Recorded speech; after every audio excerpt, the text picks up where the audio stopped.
Hey everybody, this is Ryan from Elite Wing. I'm sitting here with Justin from Secret Weapon Miniatures. Hello. So, Secret Weapon Miniatures, what do you guys do? We make accessories for all the games, so we don't produce any of the actual miniatures, of course, but we have bases and display stands and pucks and sockets. We also make the Tablescapes tiles, so the plastic modular tables. Okay. As well as a line of terrain, washes, paints, weathering pigments.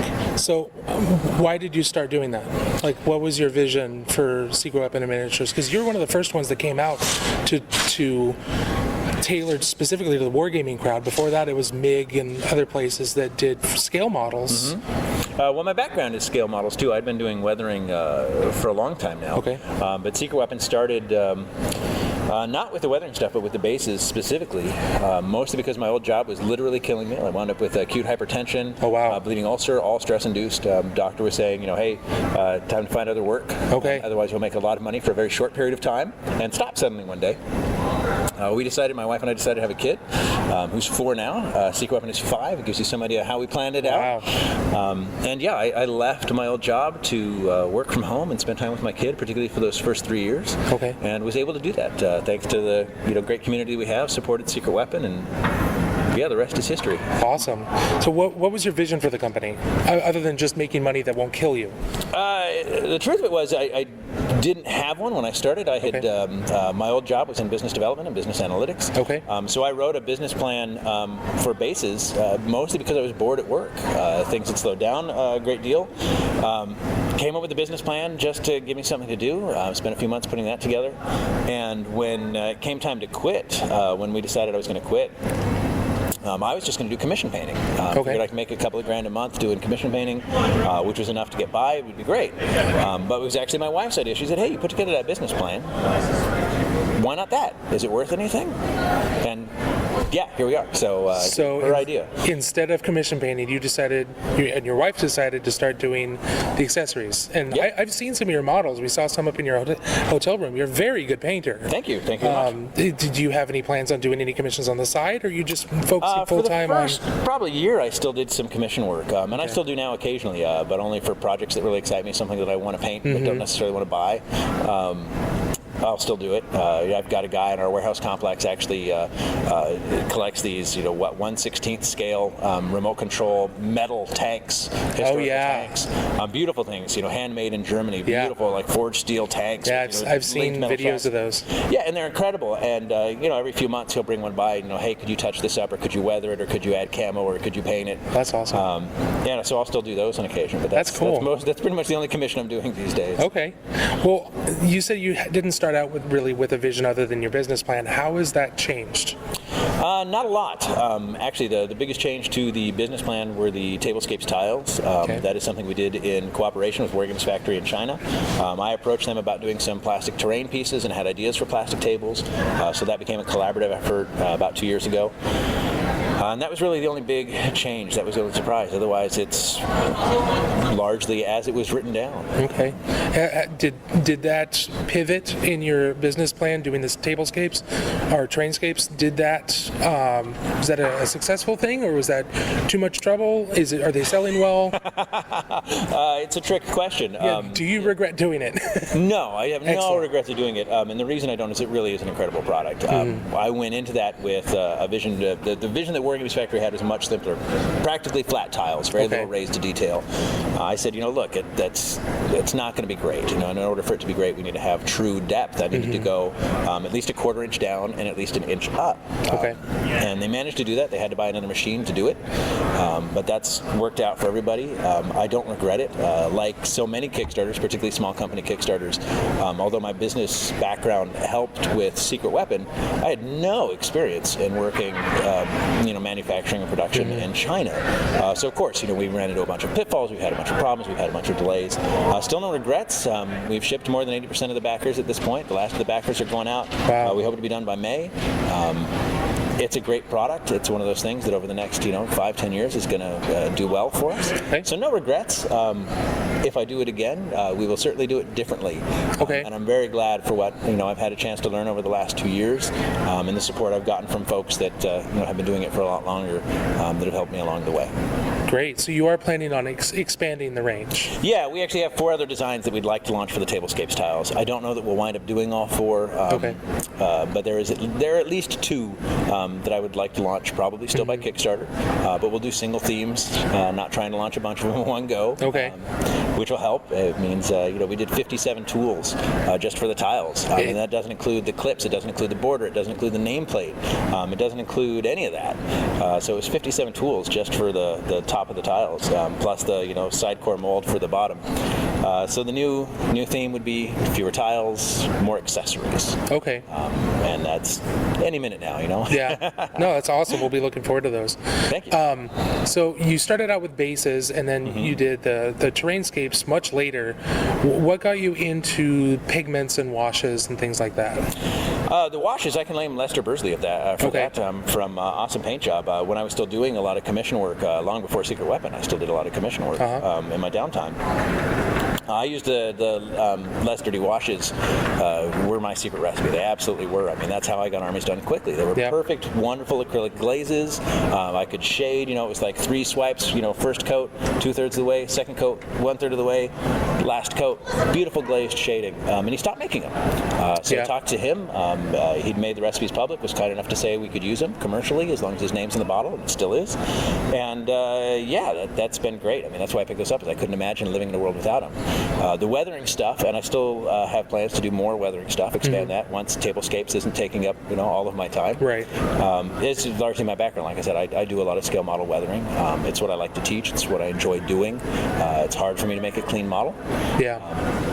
So, we'll see more of that, just because I have very specific expectations from weathering products, and there aren't a lot of them on the market that meet those expectations. So. Okay. So you're looking to fit in your products to be what you want, and then with the confidence that other people are going to want it too. Yeah.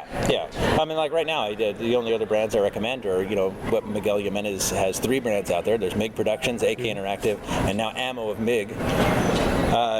Between those 3, it's hard to get the product in the United States a lot. Yeah. And there are things I think that he did wonderfully, and things that I'd like to try and improve on, and we'll see how that goes. It's certainly one of the goals for me. It's fantastic. Well, in the past couple of years, especially since Secret Weapon has done so well, there have been a lot of companies that have started coming out producing their own paints, their own weathering pigments, things like that. What do you think triggered that explosion now within the last couple of years, as opposed to decades ago when scale modeling was around? Interest more than anything. I think that's one of the reasons you'll see that Forge World released a set of pigments as well. The fact that there is interest in this. It was one of those things that was new to the scale model world, in the same way that it had been old hat for the scale railroad community. When MIG brought it to scale modeling, he was one of the first people who brought a railroad technique to scale modeling. And then there are guys like myself and other folks at Forge World that are bringing it from scale modeling to wargaming.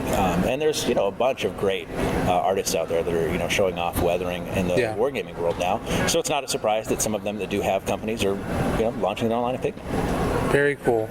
No, that makes total sense. What about, do you use much airbrushing? Oh, yeah.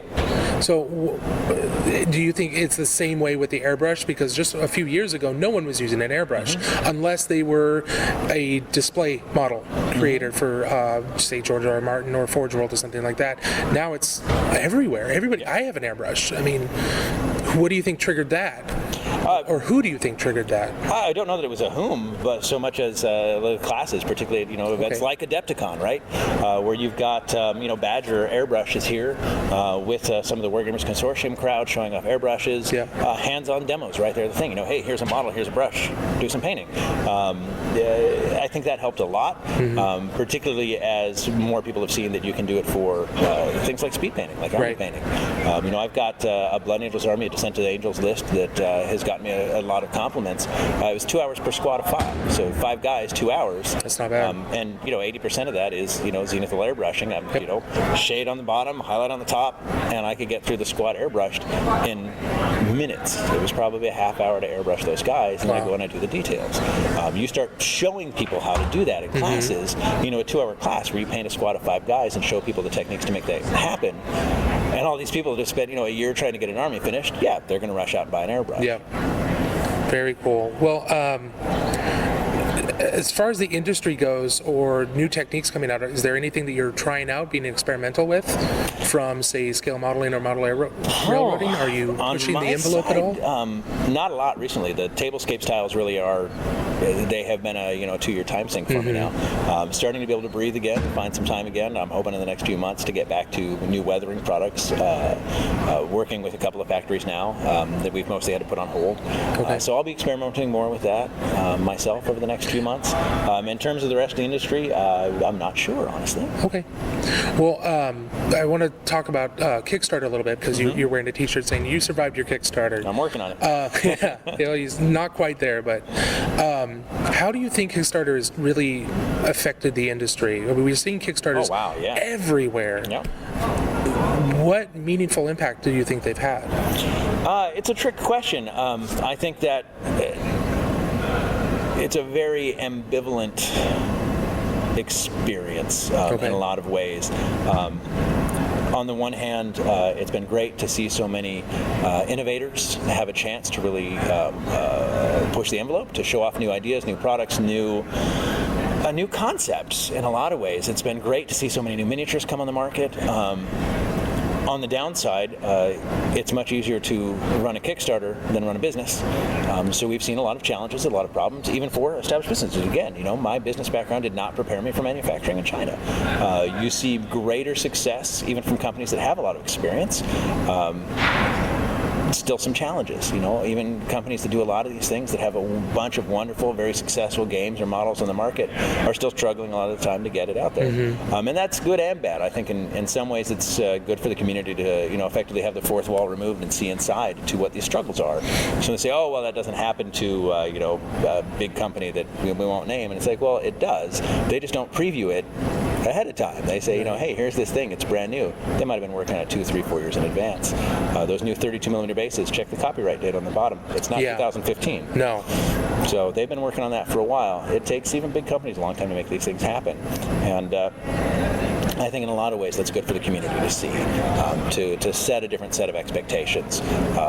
And then hopefully, more companies that are returning to Kickstarter will be more realistic in their expectations too. And I think it's been a learning curve for everybody. Yeah. Do you think a lot of companies made the mistake of promising too much with their Kickstarter and not realizing how much work it's going to be? Or do you think that was more pressure by the community? I do think that actually goes both ways. With the Tablescapes tiles Kickstarter I set up in the beginning, right there in the video that people can still see on the front page, that I was asking people to pay for tooling, only for tooling. I was picking up all of the rest. Seagrow Weapon has invested as much or more than our backers did in the Tablescapes tiles at this point. And one of the biggest challenges I had for those particularly the first 2 weeks of the campaign, was people saying, well, where's the freebies? Where's the exclusives? It's like, well, you're not going to get that here. And there is definitely a sense of entitlement for freebies and exclusives in I have noticed that. And I'm not saying that's wrong. There have been some great successes with that. Zombicide is a great example of how successful and well planned and executed that can be, in my opinion. But it cuts both ways. The more freebies, the more exclusives, the tighter the budget, the more likely you run into problems, the more likely you run into delays. As you said, people offering too much. You can look at the first Bones campaign from Kickstarter. They were giving huge amounts of stuff away, and it really caused them a problem. Mm-hmm. But in the end, they managed to deliver, and that's great. A company with less experience, less capital than Reaper probably wouldn't survive that. So that's one of the challenges, and we've seen some of that. Companies that were doing their best that ultimately not only couldn't deliver but don't exist anymore. Yeah. So if a company was deciding that they wanted to do a Kickstarter, would you recommend that they also have at least half of the capital they think they need on hand before they start their Kickstarter? Always. Just in case they run out? It should be. It works best as a supplementary or a pre-order tool. I'm one of those that does not have a problem with well-established companies who have done most of the work already using it as a pre-order tool. I do not have a problem with that because it does let them speed up that process. It might be that, hey, we can launch, 2 sets of models in plastic now, and then for the next 2 years we're going to release some metal models or some resin models, and then maybe in 2 years we'll have enough, capital on hand again to do more plastics. Instead, they can say, hey, all of the design work is done, the models have been designed, everything's ready to go. We're going to kickstart it, and we'll release as many of these as plastic as you guys want to buy. I have no problem with that.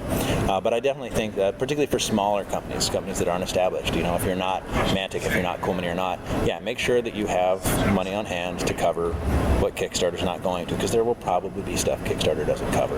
Okay. Very few Kickstarters come out completely on top. In my experience, the ones I've talked to, and I've talked to a lot, there's always money that you're going to need. But it also helps, if you're going to do something big, if your plan is to do something big on Kickstarter, make sure you have a background in managing that, whether it's managing the production process, or maybe you're getting help with the production process, managing a business, distribution, shipping, depending on how big something is. Has anybody managed a warehouse space before? There's a lot of those questions I think people need to ask before they do a Kickstarter. Just because you can design an incredible product doesn't mean you can actually get it to market even after you have it. It might be you ship the last backer and you're sitting here looking at a warehouse full of stuff going, well, now what? And those are questions I think that more people need to be asking before they get into Kickstarter. Okay. I've talked to a few of the friendly local game stores around my city, and some of them are hesitant to carry big Kickstarter-backed or Indiegogo-backed games because they don't sell very well. Do you think that's going to be a continuing problem for crowdfunded games, i.e. the people that would buy the game have already bought it? I think it depends on the nature of the game. Chernan from Cool Mini or Not just posted, just a couple months back, posted a great thing on his blog about exclusives and whether they're good or bad, and pointed out that to read that. It's a great post. He had a lot of good and insightful things to say, but he talks about the fact that Zombicide Season 1 has sold more than 100,000 copies. They did not have 100,000 backers. For a store at this point not to carry Zombicide is dumb. Stores carry Zombicide. Of course stores carry Zombicide. It's in cartoons now. Come on, it's hit mainstream. So it depends. If we're talking about something more niche, it's going to be harder, because chances are good if a game that meets a very specific but small market segment sold 1,000 copies to its backers, that's probably the big initial push. It's a market, honestly, where selling 3,000 of something is a big deal. So if you hit a third of your market on Kickstarter, it is going to be a challenge for the stores. But a good product will sell, and I think that in some part it's up to the stores to use their experience to divide the good games from the mediocre. Okay. So how did you make the determination that your Terrainscapes were going to be a non-niche, or have a big enough niche to be worth doing a Kickstarter instead of going out to the stores? That's a good question. And we are still going out to the stores. The wholesale demand for right now is very, very high. Excellent. Unfortunately, we're telling people you still have to wait until the last backer goes out. Yep. We're not doing wholesale. But the demand is still very high. It was one I honestly expected to be a niche product. It's one thing for a big company to release their plastic table, right. But even that has not sold 1 million copies. There aren't 100,000 of those tables out there, and there won't be. It is a big ticket item. It is a niche product. So I don't expect it to be selling 100,000 of those in the first couple of years. I just don't. Mm-hmm. And chances are good that stores are going to do it more as a special order than a stock item, and an in-stock item, and that's fine. There's absolutely nothing wrong with that model, and we'll support them on that. Absolutely, because supporting local game stores is important to me. So if they want one or they want 10, they'll get them. But I do think it's going to be more of a niche product. Okay. Tables always are. It doesn't matter what they're made out of. Yeah. Well, I want to ask about the fat mats that have been coming out from Frontline Gaming. Have you noticed a change in the demand for Terrainscapes? Nope. Based on those? No, not at all. The Tablescapes tiles, they really are three-dimensional. There are tiles that are completely flat, so that there's lots of room for buildings and terrain, whatever you want to put on them. But there are tiles with built-in cover that can cover most of a model. When you've got a 1-inch wall built into the table, you can't really compare it to a mat. Right. The mat is always static. When you take a 24 tile, if we're talking about a 4-foot by 6-foot Tablescapes tile set, and you lay it out, and you make sure that all the tiles are always facing north, you've got more than 1,000 combinations. And sure, subtle variations, that's fine. But a mat is a mat. Mm-hmm. 2-foot by 2-foot squares, you have fewer variations. 6 tiles on a table, you have very few variations when they're all facing north. Even if we start talking about rotating it, great, you still have very few variations. Yeah. If you make a 2-foot by 2-foot tile, or even a 1-foot by 1-foot tile that's almost entirely flat, it's effectively a mat. And again, that was part of the conversation I had with War Games Factory about the Tablescapes tiles. Was I didn't want to go do flat because then we're competing with mats. Mm-hmm. Okay. So I do think that we're looking at different markets very much. That was my next question. What do you think is different about the people that want terrainscapes as opposed to mats? Well, one of the nice things about mats is they weigh next to nothing. You can pick it up, you can roll it up, and effectively stick it in your pocket and go, and that's great. Yeah. And particularly the stuff that recently the Frontline Gaming crew have put out for their mats, they're incredible. They're nice quality, they're beautiful designs. They've done a great job getting it in front of gamers. I love the fact that one of the things they've done is show up at cons and cover tables and things and say, hey, when you leave today, you can buy this mat. The con gets some of the money, they get some of the money, and that's great. It's a fantastic marketing move. The Tablescapes tiles are definitely different, more like the other big plastic, table on the market. It's three-dimensional. It requires hobby time. You're going to have to paint this. You're going to have to make it your own. But now that we're starting to see painted versions of the Tablescape tiles show up on our Facebook page, on the Kickstarter page, on DACA, there are 2 DACA threads that I check every day now, both of which are clean urban streets, Tablescape tiles. And they're entirely different. There is no relation between these 2 boards. That's awesome. One, the guy went all like whites and creams for all of the sidewalks and the foundation tiles. The other guy's gone very dark with lots and lots of weathering. The other one's more pristine. So they're very, very different tables, but they are the same 24 tiles. And I love that. And I think that the Tablescapes tiles are going to appeal to people who want that, who want to put their personal touch on their table. This is something that, like, part of my vision was that, hey, you've got Tablescapes tiles, I've got Tablescapes tiles. We both show up. Maybe we both set up half the table because my orcs are going to go on their scrapyard tiles that are painted to match my scrapyard bases with my scrapyard terrain, because the whole thing works from the ground up. We have the tiles, we have bases that match the tiles, we have terrain that match all of those things. So I pull out all my scrapyard stuff, you pull out all your urban street stuff, and suddenly we have, a junkyard created by orcs trying to storm your city, painted very differently. They match our armies, and it really is a narrative campaign that we can build in a one-time game from the ground up. And you can't get that with anything else. That's fantastic. Well, those are all the questions I have. I really appreciate you taking your time. Oh, my pleasure. Very much. Thank you for having me. No problem. All right, guys. We'll see you later.